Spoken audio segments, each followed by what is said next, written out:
4 নম্বর হলো পর্দা, 1 নম্বর নামাজ, 2 নম্বর রোজা, 3 নম্বর স্বামীর খেদমত, 4 নম্বর পর্দা। এই চারটি আমল যদি কোনো মহিলা করতে পারে, আল্লাহ তাদের জন্য 8টা জান্নাতের দরজা খুলে দেবে। 8টা দরজার ভেতরে যেই দরজা পছন্দ, ওই দরজা দিয়ে তারা জান্নাতে চলে যাবে। কিন্তু মহিলাদের দোষ হলো এরা নামাজ খুবই ভালো পড়ে, রোজা ছেলেদের চাইতে বেশি রাখে। দুইটা জায়গায়, 1 নম্বর হলো পর্দা করে না, আর 2 নম্বর হলো স্বামীর খেদমতে ধার দেও যায় না। কিন্তু একটা মেয়ে যদি পর্দা দিতে না পারে কেমন শাস্তি হবে? একটু মনোযোগ শুনবেন। আর একটা মিনিট আপনাদের মধ্যে কথা বলবো। রাত কতদিন হয়ে গেছে, কোনো অধিকার বানানোর মতো কোনো সুযোগ নেই। একটা মেসেজ আপনাদেরকে বিদায় নিয়ে চলে যাব। একটা মহিলা যদি পর্দার বিধান মেনে না চলে, তার কেমন বিপদ হবে। ওই পাকিস্তান দেশের একটা বাস্তব সত্য ঘটনা আল্লাহ তাআলা জামিল রহমাতুল্লাহ আলাইহি তার কিতাবের মধ্যে সুন্দর করে ঘটনাটা বর্ণনা করে বলেন। আমার দেখা কবরের আযাব নামক বইয়ের মধ্যে ঘটনাটা লিখেছে। ওই পাকিস্তান দেশের করাচি শহরের ভেতরে একটা সুন্দর যুবতী বিদায় চলে গেলেন।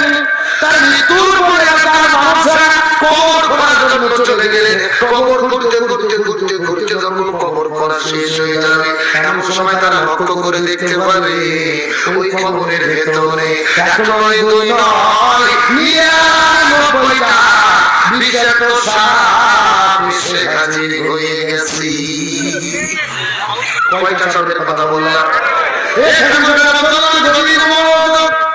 প্রথম নম্বর কবরের মধ্যে 99টা সাপ এসেছে। বাতাস লাগবে না সাইড। প্রথম নম্বর কবর দেখা কবর মানুষের কবর ছোট হয়ে গেলেন। এত ছাত্র যেমন আমরা কোনোদিন কবরের মধ্যে আসতে দেখি না। প্রথম নম্বর কবর বাদ দিয়ে 2 নম্বর কবর করা শুরু করলো। ওই 2 নম্বর কবর করা যখন শেষ হয়ে গেল, 2 নম্বর কবরের মধ্যে 99টা সাপ দেখতে পারলো। 2 নম্বর কবর সাথে যখন 3 নম্বর কবর খনন করলেন, ওই 3 নম্বর কবর খনন করতে করতে শেষ হয়ে গেল। লক্ষ্য করে দেখেন 3 নম্বর কবরের মধ্যে সাপ এসেছে। প্রতিদিনের মতো খবর সারা হয়ে গেল। এলাকার মধ্যে লক্ষ লক্ষ মানুষ আছে। চতুর্দিকে ওই যেমন কত কবর খনন করে পুরো কবরের ভেতরে এইরকম আমরা 99টা সাপ দেখতে পারি নাই। এই কবরের মধ্যে কেন সাপ চলে আসলো? পাকিস্তান দেশের বড় বড় মুফতি মুহাদ্দিসদেরকে ডাকলেন, বড় বড় হুজুরদেরকে ডাকার পরে ফতোয়া জিজ্ঞেস করা হলো।